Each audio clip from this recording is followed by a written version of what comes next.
ಕಳೆದ 3 ವರ್ಷಗಳಿಂದ ಆ ರೈತನಿಗೆ ಸಿಗಬೇಕಾದ ಪರಿಹಾರ ಸಿಕ್ಕಿರಲಿಲ್ಲ. ಹೀಗಾಗಿ ನ್ಯಾಯಾಲಯದ ಮೊರೆ ಹೋಗಿದ್ರು. ಇದೀಗ ಕೋರ್ಟ್ ಆದೇಶದ ಅನ್ವಯ ಅಲ್ಲಿನ ಎಸಿ ಕಚೇರಿಯ ಪೀಠೋಪಕರಣ ಸೀಸ್ ಮಾಡಲಾಗಿದೆ. ಎಲ್ಲಿ ಅಂತೀರಾ? ಈ ಸ್ಟೋರಿ ನೋಡ್ಕೊಂಡು ಬನ್ನಿ.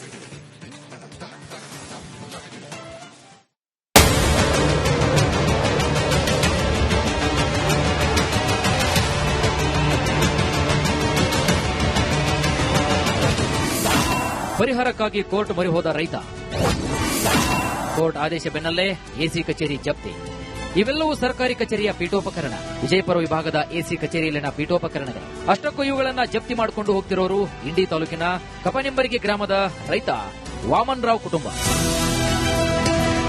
ಇವುಗಳ ಜಪ್ತಿಗೆ ಕಾರಣ ಏನಂದ್ರೆ, ರೈತ ವಾಮನ್ ರಾವ್ ಅವರ ಎನ್ಎ ಆಗಿದ್ದಂತಹ ಜಮೀನು ವಿಜಯಪುರ ಟು ಸೊಲ್ಲಾಪುರ ಹೈವೇಯಲ್ಲಿತ್ತು. ಅದನ್ನ ರಾಷ್ಟ್ರೀಯ ಹೆದ್ದಾರಿ ಪ್ರಾಧಿಕಾರ ರಸ್ತೆ ಅಗಲೀಕರಣಕ್ಕಾಗಿ ವಶಕ್ಕೆ ಪಡೆದುಕೊಂಡಿತ್ತು. ಪ್ರತಿ ಸ್ಕ್ವೇರ್ ಫೀಟ್ಗೆ 300 ರೂಪಾಯಿಯಂತೆ ಪರಿಹಾರ ನೀಡಲಾಗಿತ್ತು. ಆದರೆ ಅದೇ ಹೈವೇಯಲ್ಲಿ ಜಮೀನಿದ್ದವರಿಗೆ 4,000 ರೂಪಾಯಿ ಸ್ಕ್ವೇರ್ ಫೀಟ್ಗೆ ನೀಡಿದ್ರಂತೆ. ಹೀಗಾಗಿ ತಮಗಾದ ಅನ್ಯಾಯದ ಬಗ್ಗೆ ವಾಮನ್ ರಾವ್ ಜಿಲ್ಲಾಧಿಕಾರಿ ನ್ಯಾಯಾಲಯದ ಮೊರೆ ಹೋಗಿದ್ರು. ತಮ್ಮ ಪರವಾಗಿ ತೀರ್ಪು ಬಂದಿದ್ದು ಒಟ್ಟು 85,05,317 ರೂಪಾಯಿ ಹಣ ಪರಿಹಾರ ನೀಡಬೇಕೆಂದು ಕೋರ್ಟ್ ಆದೇಶವನ್ನು ಹೊರಡಿಸಿತ್ತು. ಸುಮಾರು ನಮ್ಗೆ ಏನಿಲ್ಲ 90-95 ಲಕ್ಷ ರೂಪಾಯಿ ಬರಬೇಕು ಅವ್ರ ಪ್ರಕಾರ. ಈ ಅಧಿಕಾರಿ ಎಡವಟ್ಟಿಂದ ಆಗಿದೆ ಅಂತ, ರಾಜ್ಯ ಸರ್ಕಾರ ಎಡವಟ್ಟಿಂದ ಆಗಿದೆ. ಎಲ್ಲಾರು ಅಧಿಕಾರಿಗಳು ಹಂಗೆ ಇದಾರೆ, ಸರ್ಕಾರನು ಹಂಗೆ ಅದ. ಒಬ್ರಿಗೊಬ್ರು ನಾಯಿ ಇದ್ದಂಗ ಅದ್ರ ಬಾಲ ಇದ್ದಂಗ ಇರ್ತ ಹಂಗಿದಾರ. ಈಗ ಯಾವ ಆಫೀಸ್ ಜಪ್ತಿ ಮಾಡಿದ್ರು? ಎಸಿ ಆಫೀಸ್ ರೀ. ಏನೇನು ಜಪ್ತಿ ಮಾಡ್ಲಿಕ್ಕೆ? ಏನ್ ಅಲ್ಲಿ ಏನ್ ಇದ್ದಿದ್ದಿಲ್ಲ, ಕುರ್ಚಿ ಅವರಿ, ಒಂದಿಷ್ಟು ಕಂಪ್ಯೂಟರ್ ಇಟ್ಟು. ಅದ್ರದಿಂದ ಏನ್ ನಮ್ಗೇನ್ ಕವರ್ ಆಗುದಿಲ್ಲ. ಬಟ್ ಅವ್ರಿಗೆ ಒಂದ್ ಸ್ವಲ್ಪ ಅದು ಇದು ಸಾರ್ವಜನಿಕರಿಗೆ ತೊಂದರೆ ಕೊಟ್ರೆ ಅವ್ರಿಗೆ ಏನ್ ತೊಂದರೆ ಆಗ್ತದೆ ಅನ್ನೋದು ಗುರ್ತಾಗಲಿ. ಈಗ ಹೈವೇ ಮಾಡ್ಕೊಂಡ್ರು, ರೋಡ್ ಮಾಡ್ಕೊಂಡ್ರಿ, ಅದು ಡೆವಲಪ್ಮೆಂಟ್, ನ್ಯಾಷನಲ್ ಡೆವಲಪ್ಮೆಂಟ್ ಅಂತೇಳಿ ಯಾರಾದ್ರೂ ಸರ್ಕಾರ ಆದೇಶ ಬಂದಾಗ ಬಿಟ್ಟು ಕೊಡಬೇಕು, ಕೊಟ್ಟಿದೀವಿ. ಅದ್ರ ತಕ್ಕಂಗ ನಿಮ್ದು ಪರಿಹಾರನು ಬೇಗ ಮಾಡಬೇಕಲ್ಲ. ಜಿಲ್ಲಾಧಿಕಾರಿ ನ್ಯಾಯಾಲಯದ ಆದೇಶವನ್ನ ಪ್ರಶ್ನೆ ಮಾಡಿ ರಾಷ್ಟ್ರೀಯ ಹೆದ್ದಾರಿ ಪ್ರಾಧಿಕಾರ ಸಿವಿಲ್ ಕೋರ್ಟ್ನಲ್ಲಿ ದಾವೆ ಹೂಡಿದ್ರು. ಅಲ್ಲಿಯೂ ಕೂಡ ವಾಮನ್ ರಾವ್ ಪರವಾಗಿ ತೀರ್ಪು ಬಂದು 3 ವರ್ಷ ಕಳೆದರೂ ಕೂಡ ಪರಿಹಾರ ಹಣ ನೀಡದೆ ಸತಾಯಿಸುತ್ತಿದ್ರಂತೆ. ಹೀಗಾಗಿ ಎಸಿ ಕಚೇರಿ ವಿರುದ್ಧ ವಾರಂಟ್ ತಂದು ಪೀಠೋಪಕರಣಗಳು, ಕಂಪ್ಯೂಟರ್ಗಳನ್ನ ಜಪ್ತಿ ಮಾಡಿ ತೆಗೆದುಕೊಂಡು ಹೋಗಿದ್ದಾರೆ. ಇಡೀ ಸೊಲ್ಲಾಪುರದವರು ಅದರ ವಿರುದ್ಧ ಅವರು ಸಿವಿಲ್ ಕೋರ್ಟ್ಗೆ ಮನವಿ ಸಲ್ಲಿಸಿದರು. ಅವ್ರ ಮನವಿ ರಿಜೆಕ್ಟ್ ಆಯಿತು. ರಿಜೆಕ್ಟ್ ಆಗಿ ಅವರು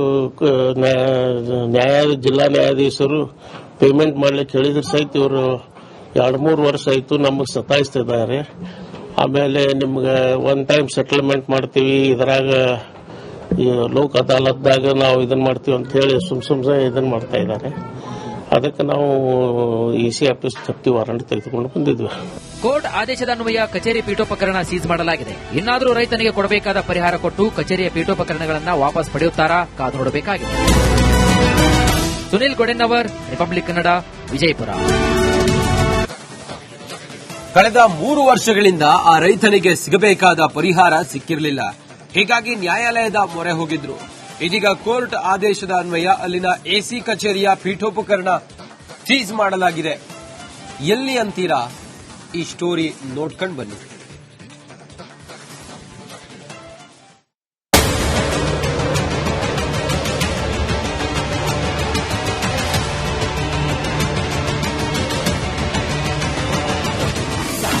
ಪರಿಹಾರಕ್ಕಾಗಿ ಕೋರ್ಟ್ ಮೊರೆ ಹೋದ ರೈತ.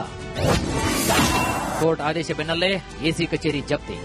ಇವೆಲ್ಲವೂ ಸರ್ಕಾರಿ ಕಚೇರಿಯ ಪೀಠೋಪಕರಣ. ವಿಜಯಪುರ ವಿಭಾಗದ ಎಸಿ ಕಚೇರಿಯಲ್ಲಿನ ಪೀಠೋಪಕರಣಗಳು. ಅಷ್ಟಕ್ಕೂ ಇವುಗಳನ್ನ ಜಪ್ತಿ ಮಾಡಿಕೊಂಡು ಹೋಗ್ತಿರೋರು ಇಂಡಿ ತಾಲೂಕಿನ ಕಪನಿಂಬರಿಗೆ ಗ್ರಾಮದ ರೈತ ವಾಮನ್ ರಾವ್ ಕುಟುಂಬ. ಇವುಗಳ ಜಪ್ತಿಗೆ ಕಾರಣ ಏನಂದ್ರೆ, ರೈತ ವಾಮನ್ ರಾವ್ ಅವರ ಎನ್ಎ ಆಗಿದ್ದಂತಹ ಜಮೀನು ವಿಜಯಪುರ ಟು ಸೊಲ್ಲಾಪುರ ಹೈವೇಯಲ್ಲಿತ್ತು. ಅದನ್ನ ರಾಷ್ಟ್ರೀಯ ಹೆದ್ದಾರಿ ಪ್ರಾಧಿಕಾರ ರಸ್ತೆ ಅಗಲೀಕರಣಕ್ಕಾಗಿ ವಶಕ್ಕೆ ಪಡೆದುಕೊಂಡಿತ್ತು. ಪ್ರತಿ ಸ್ಕ್ವೇರ್ ಫೀಟ್ಗೆ 300 ರೂಪಾಯಿಯಂತೆ ಪರಿಹಾರ ನೀಡಲಾಗಿತ್ತು. ಆದರೆ ಅದೇ ಹೈವೇಯಲ್ಲಿ ಜಮೀನಿದ್ದವರಿಗೆ 4,000 ರೂಪಾಯಿ ಸ್ಕ್ವೇರ್ ಫೀಟ್ಗೆ ನೀಡಿದ್ರಂತೆ. ಹೀಗಾಗಿ ತಮಗಾದ ಅನ್ಯಾಯದ ಬಗ್ಗೆ ವಾಮನ್ ರಾವ್ ಜಿಲ್ಲಾಧಿಕಾರಿ ನ್ಯಾಯಾಲಯದ ಮೊರೆ ಹೋಗಿದ್ರು. ತಮ್ಮ ಪರವಾಗಿ ತೀರ್ಪು ಬಂದಿದ್ದು ಒಟ್ಟು 85,05,317 ರೂಪಾಯಿ ಹಣ ಪರಿಹಾರ ನೀಡಬೇಕೆಂದು ಕೋರ್ಟ್ ಆದೇಶವನ್ನು ಹೊರಡಿಸಿತ್ತು. ಸುಮಾರು ನಮ್ಗೆ ಏನಿಲ್ಲ 90-95 ಲಕ್ಷ ರೂಪಾಯಿ ಬರಬೇಕು ಅವ್ರ ಪ್ರಕಾರ. ಈ ಅಧಿಕಾರಿ ಎಡವಟ್ಟಿಂದ ಆಗಿದೆ ಅಂತ, ರಾಜ್ಯ ಸರ್ಕಾರ ಎಡವಟ್ಟಿಂದ ಆಗಿದೆ. ಎಲ್ಲಾರು ಅಧಿಕಾರಿಗಳು ಹಂಗೆ ಇದಾರೆ, ಸರ್ಕಾರನು ಹಂಗೆ ಅದ. ಒಬ್ರಿಗೊಬ್ರು ನಾಯಿ ಇದ್ದಂಗ ಅದ್ರ ಬಾಲ ಇದ್ದಂಗ ಇರ್ತ ಹಂಗಿದಾರ. ಈಗ ಯಾವ ಆಫೀಸ್ ಜಪ್ತಿ ಮಾಡಿದ್ರು? ಎಸಿ ಆಫೀಸ್ ರೀ. ಏನೇನು ಜಪ್ತಿ ಮಾಡ್ಲಿಕ್ಕೆ ಅಲ್ಲಿ ಏನ್ ಇದ್ದಿದ್ದಿಲ್ಲ, ಕುರ್ಚಿ ಅವರಿ ಒಂದಿಷ್ಟು ಕಂಪ್ಯೂಟರ್ ಅದ್ರದಿಂದ ನಮ್ಗೇನ್ ಕವರ್ ಆಗುದಿಲ್ಲ. ಬಟ್ ಅವ್ರಿಗೆ ಒಂದ್ ಸ್ವಲ್ಪ ಅದು ಇದು ಸಾರ್ವಜನಿಕರಿಗೆ ತೊಂದರೆ ಕೊಟ್ರೆ ಅವ್ರಿಗೆ ಏನ್ ತೊಂದರೆ ಆಗ್ತದೆ ಅನ್ನೋದು ಗುರ್ತಾಗಲಿ. ಈಗ ಹೈವೇ ಮಾಡ್ಕೊಂಡ್ರು, ರೋಡ್ ಮಾಡ್ಕೊಂಡ್ರಿ, ಅದು ಡೆವಲಪ್ಮೆಂಟ್, ನ್ಯಾಷನಲ್ ಡೆವಲಪ್ಮೆಂಟ್ ಅಂತೇಳಿ ಯಾರಾದ್ರೂ ಸರ್ಕಾರ ಆದೇಶ ಬಂದಾಗ ಬಿಟ್ಟು ಕೊಡ್ಬೇಕು, ಕೊಟ್ಟಿದೀವಿ. ಅದ್ರ ತಕ್ಕಂಗ ನಿಮ್ದು ಪರಿಹಾರನು ಬೇಗ ಮಾಡ್ಬೇಕಲ್ಲ. ಜಿಲ್ಲಾಧಿಕಾರಿ ನ್ಯಾಯಾಲಯದ ಆದೇಶವನ್ನ ಪ್ರಶ್ನೆ ಮಾಡಿ ರಾಷ್ಟ್ರೀಯ ಹೆದ್ದಾರಿ ಪ್ರಾಧಿಕಾರ ಸಿವಿಲ್ ಕೋರ್ಟ್ನಲ್ಲಿ ದಾವೆ ಹೂಡಿದ್ರು. ಅಲ್ಲಿಯೂ ಕೂಡ ವಾಮನರಾವ್ ಪರವಾಗಿ ತೀರ್ಪು ಬಂದು 3 ವರ್ಷ ಕಳೆದರೂ ಕೂಡ ಪರಿಹಾರ ಹಣ ನೀಡದೆ ಸತಾಯಿಸುತ್ತಿದ್ರಂತೆ. ಹೀಗಾಗಿ ಎಸಿ ಕಚೇರಿಯ ವಿರುದ್ಧ ವಾರಂಟ್ ತಂದು ಪೀಠೋಪಕರಣಗಳು, ಕಂಪ್ಯೂಟರ್ಗಳನ್ನ ಜಪ್ತಿ ಮಾಡಿ ತೆಗೆದುಕೊಂಡು ಹೋಗಿದ್ದಾರೆ. ಇಡೀ ಸೋಲಾಪುರದವರು ಅದರ ವಿರುದ್ಧ ಅವರು ಸಿವಿಲ್ ಕೋರ್ಟಿಗೆ ಮನವಿ ಸಲ್ಲಿಸಿದರು. ಅವ್ರ ಮನವಿ ರಿಜೆಕ್ಟ್ ಆಯಿತು. ರಿಜೆಕ್ಟ್ ಆಗಿ ಅವರು ಜಿಲ್ಲಾ ನ್ಯಾಯಾಧೀಶರು ಪೇಮೆಂಟ್ ಮಾಡ್ಲಿಕ್ಕೆ ಹೇಳಿದ್ರು ಸಹಿತ ಇವರು 2-3 ವರ್ಷ ಆಯಿತು ನಮಗೆ ಸತಾಯಿಸ್ತಿದ್ದಾರೆ. ಆಮೇಲೆ ನಿಮ್ಗೆ ಒನ್ ಟೈಮ್ ಸೆಟಲ್ಮೆಂಟ್ ಮಾಡ್ತೀವಿ, ಇದರಾಗ ಈ ಲೋಕ್ ಅದಾಲತ್ದಾಗ ನಾವು ಇದನ್ನ ಮಾಡ್ತೀವಿ ಅಂತ ಹೇಳಿ ಸುಮ್ನೆ ಇದನ್ನ ಮಾಡ್ತಾ ಇದ್ದಾರೆ. ಅದಕ್ಕೆ ನಾವು ಇಸಿ ಆಫೀಸ್ ಜಪ್ತಿ ವಾರಂಟ್ ತೆಗೆದುಕೊಂಡು ಬಂದಿದ್ವಿ. ಕೋರ್ಟ್ ಆದೇಶದ ಅನ್ವಯ ಕಚೇರಿ ಪೀಠೋಪಕರಣ ಸೀಸ್ ಮಾಡಲಾಗಿದೆ. ಇನ್ನಾದರೂ ರೈತನಿಗೆ ಕೊಡಬೇಕಾದ ಪರಿಹಾರ ಕೊಟ್ಟು ಕಚೇರಿಯ ಪೀಠೋಪಕರಣಗಳನ್ನು ವಾಪಸ್ ಪಡೆಯುತ್ತಾರಾ ಕಾದು ನೋಡಬೇಕಾಗಿದೆ. ಸುನಿಲ್ ಗೊಡೆನ್ನವರ್, ರಿಪಬ್ಲಿಕ್ ಕನ್ನಡ, ವಿಜಯಪುರ. ಕಳೆದ 3 ವರ್ಷಗಳಿಂದ ಆ ರೈತನಿಗೆ ಸಿಗಬೇಕಾದ ಪರಿಹಾರ ಸಿಕ್ಕಿರಲಿಲ್ಲ. ಹೀಗಾಗಿ ನ್ಯಾಯಾಲಯದ ಮೊರೆ ಹೋಗಿದ್ರು. ಇದೀಗ ಕೋರ್ಟ್ ಆದೇಶದ ಅನ್ವಯ ಅಲ್ಲಿನ ಎಸಿ ಕಚೇರಿಯ ಪೀಠೋಪಕರಣ ಸೀಸ್ ಮಾಡಲಾಗಿದೆ. ಎಲ್ಲಿ ಅಂತೀರಾ? ಈ ಸ್ಟೋರಿ ನೋಡ್ಕೊಂಡು ಬನ್ನಿ.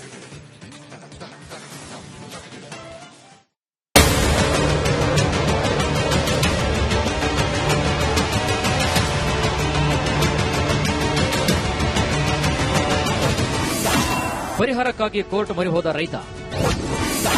ಕೋರ್ಟ್ ಆದೇಶ ಬೆನ್ನಲ್ಲೇ ಎಸಿ ಕಚೇರಿ ಜಪ್ತಿ. ಇವೆಲ್ಲವೂ ಸರ್ಕಾರಿ ಕಚೇರಿಯ ಪೀಠೋಪಕರಣ. ವಿಜಯಪುರ ವಿಭಾಗದ ಎಸಿ ಕಚೇರಿಯಲ್ಲಿನ ಪೀಠೋಪಕರಣಗಳು. ಅಷ್ಟಕ್ಕೂ ಇವುಗಳನ್ನ ಜಪ್ತಿ ಮಾಡಿಕೊಂಡು ಹೋಗ್ತಿರೋರು ಇಂಡಿ ತಾಲೂಕಿನ ಕಪನೆಂಬರಿಗೆ ಗ್ರಾಮದ ರೈತ ವಾಮನರಾವ್ ಕುಟುಂಬ. ಇವುಗಳ ಜಪ್ತಿಗೆ ಕಾರಣ ಏನಂದ್ರೆ, ರೈತ ವಾಮನರಾವ್ ಅವರ ಎನ್ಎ ಆಗಿದ್ದಂತಹ ಜಮೀನು ವಿಜಯಪುರ ಟು ಸೊಲ್ಲಾಪುರ ಹೈವೇಯಲ್ಲಿತ್ತು. ಅದನ್ನ ರಾಷ್ಟ್ರೀಯ ಹೆದ್ದಾರಿ ಪ್ರಾಧಿಕಾರ ರಸ್ತೆ ಅಗಲೀಕರಣಕ್ಕಾಗಿ ವಶಕ್ಕೆ ಪಡೆದುಕೊಂಡಿತ್ತು. ಪ್ರತಿ ಸ್ಕ್ವೇರ್ ಫೀಟ್ಗೆ 300 ರೂಪಾಯಿಯಂತೆ ಪರಿಹಾರ ನೀಡಲಾಗಿತ್ತು. ಆದರೆ ಅದೇ ಹೈವೇಯಲ್ಲಿ ಜಮೀನಿದ್ದವರಿಗೆ 4,000 ರೂಪಾಯಿ ಸ್ಕ್ವೇರ್ ಫೀಟ್ಗೆ ನೀಡಿದ್ರಂತೆ. ಹೀಗಾಗಿ ತಮಗಾದ ಅನ್ಯಾಯದ ಬಗ್ಗೆ ವಾಮನರಾವ್ ಜಿಲ್ಲಾಧಿಕಾರಿ ನ್ಯಾಯಾಲಯದ ಮೊರೆ ಹೋಗಿದ್ರು. ತಮ್ಮ ಪರವಾಗಿ ತೀರ್ಪು ಬಂದಿದ್ದು ಒಟ್ಟು 85,05,317 ರೂಪಾಯಿ ಹಣ ಪರಿಹಾರ ನೀಡಬೇಕೆಂದು ಕೋರ್ಟ್ ಆದೇಶವನ್ನು ಹೊರಡಿಸಿತ್ತು. ಸುಮಾರು ನಮ್ಗೆ ಏನಿಲ್ಲ 90-95 ಲಕ್ಷ ರೂಪಾಯಿ ಬರಬೇಕು ಅವ್ರ ಪ್ರಕಾರ. ಈ ಅಧಿಕಾರಿ ಎಡವಟ್ಟಿಂದ ಆಗಿದೆ ಅಂತ ರಾಜ್ಯ ಸರ್ಕಾರ ಎಡವಟ್ಟಿಂದ ಆಗಿದೆ. ಎಲ್ಲಾರು ಅಧಿಕಾರಿಗಳು ಹಂಗೆ ಇದಾರೆ, ಸರ್ಕಾರನು ಹಂಗೆ ಅದ. ಒಬ್ರಿಗೊಬ್ರು ನಾಯಿ ಇದ್ದಂಗ ಅದ್ರ ಬಾಲ ಇದ್ದಂಗ ಇರ್ತ ಹಂಗಿದಾರ. ಈಗ ಯಾವ ಆಫೀಸ್ ಜಪ್ತಿ ಮಾಡಿ? ಎಸಿ ಆಫೀಸ್ ರೀ. ಏನೇನು ಜಪ್ತಿ ಮಾಡ್ಲಿಕ್ಕೆ ಅಲ್ಲಿ ಏನ್ ಇದ್ದಿದ್ದಿಲ್ಲ, ಕುರ್ಚಿ ಅವರಿ ಒಂದಿಷ್ಟು ಕಂಪ್ಯೂಟರ್ ಅದ್ರದಿಂದ ನಮ್ಗೇನ್ ಕವರ್ ಆಗುದಿಲ್ಲ. ಬಟ್ ಅವ್ರಿಗೆ ಒಂದ್ ಸ್ವಲ್ಪ ಅದು ಇದು ಸಾರ್ವಜನಿಕರಿಗೆ ತೊಂದರೆ ಕೊಟ್ರೆ ಅವ್ರಿಗೆ ಏನ್ ತೊಂದರೆ ಆಗ್ತದೆ ಅನ್ನೋದು ಗುರ್ತಾಗಲಿ. ಈಗ ಹೈವೇ ಮಾಡ್ಕೊಂಡ್ರು, ರೋಡ್ ಮಾಡ್ಕೊಂಡ್ರಿ, ಅದು ಡೆವಲಪ್ಮೆಂಟ್, ನ್ಯಾಷನಲ್ ಡೆವಲಪ್ಮೆಂಟ್ ಅಂತೇಳಿ ಯಾರಾದ್ರೂ ಸರ್ಕಾರ ಆದೇಶ ಬಂದಾಗ ಬಿಟ್ಟು ಕೊಡ್ಬೇಕು, ಕೊಟ್ಟಿದೀವಿ. ಅದ್ರ ತಕ್ಕಂಗ ನಿಮ್ದು ಪರಿಹಾರನು ಬೇಗ ಮಾಡ್ಬೇಕಲ್ಲ. ಜಿಲ್ಲಾಧಿಕಾರಿ ನ್ಯಾಯಾಲಯದ ಆದೇಶವನ್ನ ಪ್ರಶ್ನೆ ಮಾಡಿ ರಾಷ್ಟ್ರೀಯ ಹೆದ್ದಾರಿ ಪ್ರಾಧಿಕಾರ ಸಿವಿಲ್ ಕೋರ್ಟ್ನಲ್ಲಿ ದಾವೆ ಹೂಡಿದ್ರು. ಅಲ್ಲಿಯೂ ಕೂಡ ವಾಮನರಾವ್ ಪರವಾಗಿ ತೀರ್ಪು ಬಂದು 3 ವರ್ಷ ಕಳೆದರೂ ಕೂಡ ಪರಿಹಾರ ಹಣ ನೀಡದೆ ಸತಾಯಿಸುತ್ತಿದ್ರಂತೆ. ಹೀಗಾಗಿ ಎಸಿ ಕಚೇರಿಯ ವಿರುದ್ಧ ವಾರಂಟ್ ತಂದು ಪೀಠೋಪಕರಣಗಳು, ಕಂಪ್ಯೂಟರ್ಗಳನ್ನ ಜಪ್ತಿ ಮಾಡಿ ತೆಗೆದುಕೊಂಡು ಹೋಗಿದ್ದಾರೆ. ಇಡೀ ಸೋಲಾಪುರದವರು ಅದರ ವಿರುದ್ಧ ಅವರು ಸಿವಿಲ್ ಕೋರ್ಟಿಗೆ ಮನವಿ ಸಲ್ಲಿಸಿದರು. ಅವ್ರ ಮನವಿ ರಿಜೆಕ್ಟ್ ಆಯಿತು. ರಿಜೆಕ್ಟ್ ಆಗಿ ಅವರು ಜಿಲ್ಲಾ ನ್ಯಾಯಾಧೀಶರು ಪೇಮೆಂಟ್ ಮಾಡ್ಲಿಕ್ಕೆ ಹೇಳಿದ್ರು ಸಹಿತ ಇವರು 2-3 ವರ್ಷ ಆಯಿತು ನಮಗೆ ಸತಾಯಿಸ್ತಿದ್ದಾರೆ. ಆಮೇಲೆ ನಿಮ್ಗೆ ಒನ್ ಟೈಮ್ ಸೆಟಲ್ಮೆಂಟ್ ಮಾಡ್ತೀವಿ, ಇದರಾಗ ಈ ಲೋಕ್ ಅದಾಲತ್ದಾಗ ನಾವು ಇದನ್ನ ಮಾಡ್ತೀವಿ ಅಂತ ಹೇಳಿ ಸುಮ್ನೆ ಇದನ್ನ ಮಾಡ್ತಾ ಇದ್ದಾರೆ. ಅದಕ್ಕೆ ನಾವು ಇಸಿ ಆಫೀಸ್ ಜಪ್ತಿ ವಾರಂಟ್ ತೆಗೆದುಕೊಂಡು ಬಂದಿದ್ವಿ. ಕೋರ್ಟ್ ಆದೇಶದ ಅನ್ವಯ ಕಚೇರಿ ಪೀಠೋಪಕರಣ ಸೀಸ್ ಮಾಡಲಾಗಿದೆ. ಇನ್ನಾದರೂ ರೈತನಿಗೆ ಕೊಡಬೇಕಾದ ಪರಿಹಾರ ಕೊಟ್ಟು ಕಚೇರಿಯ ಪೀಠೋಪಕರಣಗಳನ್ನು ವಾಪಸ್ ಪಡೆಯುತ್ತಾರಾ ಕಾದು ನೋಡಬೇಕಾಗಿದೆ. ಸುನಿಲ್ ಗೊಡೆನ್ನವರ್, ರಿಪಬ್ಲಿಕ್ ಕನ್ನಡ, ವಿಜಯಪುರ.